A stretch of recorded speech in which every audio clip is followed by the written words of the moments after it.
안녕하세요. 저는 요르단 수도 암만에 사는 중년 여성입니다. 제 이름을 떳떳하게 밝히고 싶지만 우리 가문에 어떤 피해가 올지 모르기 때문에 어쩔 수 없이 익명으로 이렇게 사연을 보내게 되었습니다. 사실 이 사연을 보내기까지도 많은 고민을 했습니다. 아무리 익명이라고 한들 만약 제 주변인들이 이걸 보게 된다면 누군지 바로 추측이 가능하니까요. 딸이 한국어로 된 영상을 어떻게 요르단에서 보겠냐고 걱정 놓으라고 말해줬기에 어렵사리 용기를 낼 수 있었습니다. 참고로 제 사연을 한국어로 번역해 준 것도 저희 막내딸이랍니다. 저는 요르단의 명문가에서 자랐습니다.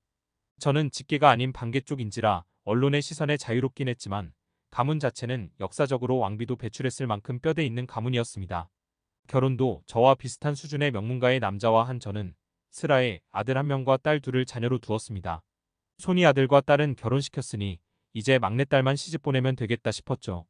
원래는 더 일찍 보낼 생각이었지만 딸은 전에 축구선수로 활동했던 경력이 있다 보니 조금 계획이 미뤄진 감이 있었습니다. 저는 딸에게 남자들의 사진을 보여주며 마음에 드는 사람이 있냐고 물어봤습니다. 그러자 딸은 자긴 결혼할 생각이 없다며 한국으로 유학을 떠나고 싶다고 이야기했습니다.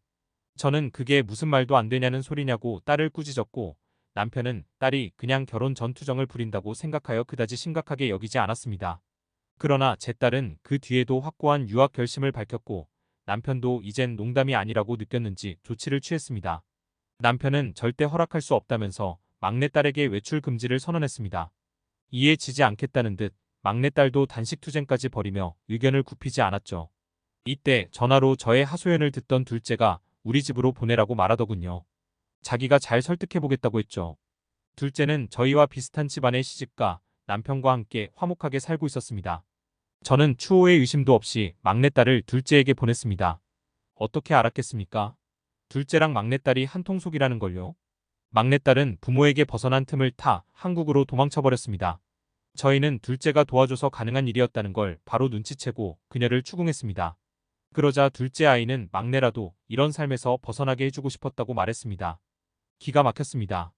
비싼 옷 입혀주고 맛있는 음식 먹여주고 풍족한 집안에 시집보내 걱정 없이 살게 해줬더니 이런 삶에서 벗어나게 해주고 싶었다고? 열이 확 받은 저희 부부는 둘째와 무려 반년이나 연락도 안 하고 지냈습니다. 속 썩이는 막내딸이긴 했지만 잘 지내고 있는지는 알아야 부모 자식 관계였기에 저는 막내딸의 친구들에게 찾아가 혹시 소식 전해준 거 없냐고 물어보고 다녔습니다. 막내딸의 친구들은 처음엔 모른다고 잡아떼며 시치미를 뗐습니다. 그러나 찾아올 때마다 초췌해지는 제 얼굴을 보며 안쓰러워하더니 연락처를 알려주더군요. 신호음이 3번 간 후에야 딸은 제 전화를 받았습니다. 저는 기세등등하게 딸을 혼냈던 과거와 달리 무척 조심스러운 말투로 잘 지내냐고 물어보았습니다. 딸은 처음에는 어색해하더니 곧이어 자기도 보고 싶었다고 울먹이더군요. 막내딸과 저는 많은 이야기를 나눴습니다. 그녀는 한국에서 알바를 병행하며 한국어 학당을 다니고 있으며 친절한 한국 사람들 때문에 많은 도움을 받으며 행복하게 지내고 있다고 했죠. 한국은 요르단과 달리 여자들이 어디든지 돌아다닐 수 있고 심지어 해가 지고 나서도 돌아다닐 수 있는 나라라고 했습니다. 딸의 말에 깜짝 놀란 저는 해가 졌는데도 여자 혼자 돌아다니는 것은 무척 위험하다며 꾸짖었지만 괜찮다며 고집을 부려서 답답했습니다. 저는 저녁 식사 시간에 조심스럽게 남편에게 딸과 연락했다는 말을 했습니다. 남편은 처음에 막내딸 이름도 꺼내지 말라며 자신은 그 애가 가출한 이후 의절했다고 생각한다며 말도 꺼내지 말라고 했습니다. 그러나 그렇게 매몰차게 말했던 남편도 딸에 대한 그리움은 어쩔 수 없었던 것인지 잠들기 전 저에게 한번 어떻게 지내는지 보고 와라고 했습니다. 저는 남편이 붙여준 고용인과 함께 한국행 비행기를 타고 딸이 사는 한국으로 날아갔습니다. 처음에 한국 길거리를 보고 얼마나 놀랐는지 모릅니다. 저는 여자들의 옷차림을 보고 기겁했습니다. 히잡을 안 쓰는 거야 외국이니까 이해했고 저희 요르단도 개방적인 집안의 여자들은 종종 히잡을 안 쓰는 경우가 있었습니다. 물론 그런 여자들은 요르단 남성에게 문란하다는 평가를 받으며 범죄의 표적이 되거나 시집도 잘 못 가곤 했지만요. 하지만 무릎 위로 다 올라간 치마와 바지에 몸매선이 다 드러나는 남사스러운 차림이라니. 술집 여자들이 득실대는 유흥가면 모를까 이곳은 건전한 대학가였습니다. 저는 한국 여대생들의 수준이 별로 높지 않구나 싸구려 여자 같구나 라고 판단했습니다. 그러나 곧 제가 낱말할 처지가 아니라는 걸 깨달았습니다. 약속 장소였던 카페에 들어온 딸의 모습을 본 순간 제가 싸구려 여자라고 비웃었던 한국 여대생의 모습과 딸의 모습이 똑같았기 때문이었습니다. 히잡을 벗어 던진 딸은 염색한 단발머리에 제 기준으로 아주 야한 옷차림을 하고 있었습니다. 무릎이 다 보이는 타이트한 치마에 위에 상의 역시 몸에 딱 달라붙어 있었죠. 저는 머리가 지끈지끈 아파오기 시작했습니다. 남편이 일 때문에 바빠 혼자 온 게 얼마나 다행인지. 그가 봤다면 분명 요르단으로 당장 데려가야 한다고 길길이 날뛸 게 뻔했습니다. 딸은 반갑게 인사했지만 저는 노기가 가득한 얼굴로 대체 옷꼬라지가 그게 뭐냐고 지적했습니다. 막내딸은 핫팬츠나 초미니 스커트를 입은 것도 아니고 무릎 위에 조금 올라오는 정도인데 뭐 어떠냐고 태연하게 말했습니다.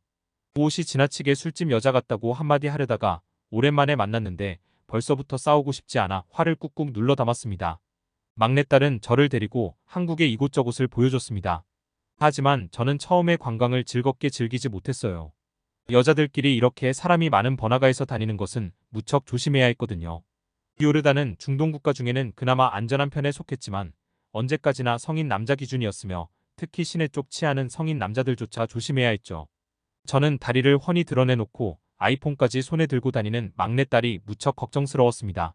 휴대폰이라도 내 가방에 넣으라고 해도 손에 쥐고 다니겠다고 고집을 부리더군요. 주변의 남자들이 딸의 옆을 지나갈 때마다 엄마인 저는 숨을 죽이고 지켜봤죠. 어느새 시간은 해질녘. 저는 시간이 늦었다면서 헤어지고 내일 만나자고 했습니다. 하지만 딸은 지금 시간이 6시 반밖에 안 됐는데 무슨 소리냐면서 저녁에 한강 유람선도 타자고 말했습니다. 극구 사양하며 너도 빨리 들어가라고 여러 번 말했지만 황소고집 막내딸은 제 말을 듣지도 않더군요. 저는 딸과 저녁을 먹고 한강 크루즈까지 끌려가야 했습니다. 억지로 오긴 했지만 막상 크루즈를 타보니 왜 저한테 보여주고 싶어 했는지 알겠더군요. 한강에서 보는 서울 야경은 정말 멋졌습니다. 반포대교 쪽을 지날 때는 무지개 분수쇼가 열려 탄성을 터뜨리기도 했죠. 그런데 이때 배를 타면서 구경하다 보니 바람이 불었는지 어떤 여자분의 치마가 위태롭게 휘날렸습니다. 여자분이 자기 치마가 날리지 않게 감싸려고 노력했으나 워낙 치마가 얇은 재질이라 계속 나부꼈죠. 그 광경을 지켜보는 저도 불안했습니다.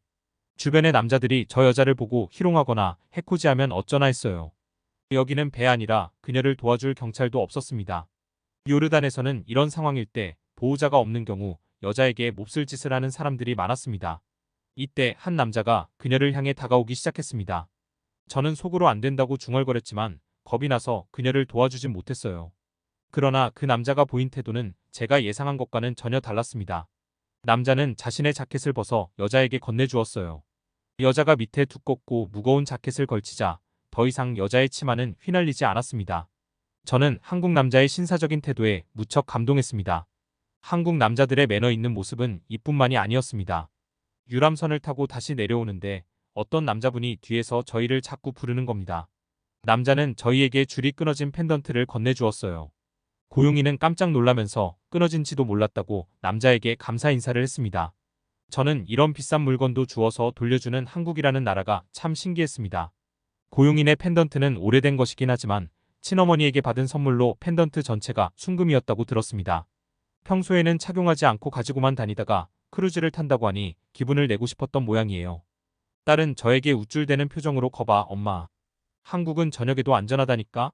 라고 말했습니다. 저는 그래도 밤늦게 돌아다니는 것은 상가라고 했습니다. 딸의 말대로 한국은 안전한 나라 같았지만 그래도 어딜 가든 미친놈은 있으니까요. 이제 정말 헤어져야 할 시간이 됐지만 딸은 오랜만에 만난 저랑 헤어지기 싫다며 투정을 부렸습니다. 결국 제가 머물고 있는 호텔에 묵고 가게 되었죠. 딸은 호텔에서 가장 좋은 방에 머무는 저를 보며 역시 부자인 게 좋다고 해실거렸습니다. 저는 그런 딸을 보면서 부자인 게 좋으면 집에 들어와서 살지 왜 타지에서 고생하냐고 했습니다. 평생 돈 걱정이라고도 해본 적도 없고 넓고 호화스러운 집에서만 살아온 막내딸. 이제는 인천이란 도시에서 원룸을 얻어 생활하며 아르바이트까지 했죠.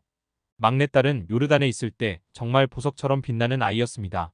축구선수였던 딸은 20살 때 국가대표로도 뽑힌 적도 있었답니다. 안타깝게도 부상을 입고 재활치료를 받는 바람에 국대를 포기해야 했지만 집안의 자랑거리였습니다. 그래서 처음 축구를 관둔다고 했을 때도 정말 의아하게 생각했습니다. 저희 남편도 요르단 기준으로는 아주 꽉 막힌 사람은 아닌지라 시집가기 전까지는 운동하는 것도 나쁘지 않다고 보고 허락해줬거든요. 그런데 그렇게 하고 싶은 축구를 관두더니 갑자기 생뚱맞게 한국에 가겠다고 말했죠. 저는 딸의 선택을 이해할 수 없었어요. 왜 한국까지 와서 생고생하고 있냐는 제 말에 막내딸은 아무리 돈이 있어도 자유가 없으면 아무 소용이 없다고 이야기했습니다. 막내딸은 둘째의 이야기를 꺼냈습니다. 막내딸이 운동에 재능이 있었다면 둘째는 공부에 재능이 있는 아이였어요. 결혼하고 나서도 남편이 사회활동을 하는 걸 반대하지 않았기 때문에 직장을 다녔죠. 하지만 문제는 임신하고 아이를 낳은 후에 일어났습니다. 둘째는 아이가 3살이 되자 유모에게 애를 맡기고 다시 일을 하려고 했지만 애 있는 여자는 집에 있어야 한다고 강력하게 주장하는 시부모 때문에 결국 전업주부가 되고 말았습니다. 막내딸은 그렇게 특출나던 언니가 전업주부가 되는 모습에 충격을 먹었고 아무리 뛰어나도 여자의 굴레를 벗어날 수 없다는 걸 느꼈다고 합니다.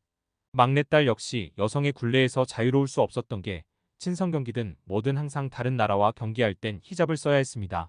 나라에서 국제 경기를 할 때 여자들에게 히잡을 쓰도록 요구했기 때문이죠. 요르단을 떠나는 것만이 답이라고 생각한 막내딸은 여성이 자유롭게 살 수 있는 나라를 찾기 시작했고 그녀의 선택은 한국이었습니다. 한국은 여성 인권이 요르단보다는 훨씬 높으면서도 미국 같은 나라와 달리 총기 소지가 불가능하며 방거리도 안전하다는 점이 마음에 들었다고 했습니다. 한국에 오고 나서 그 장점들을 체감하자 더 떠나고 싶지 않아졌다고 해요.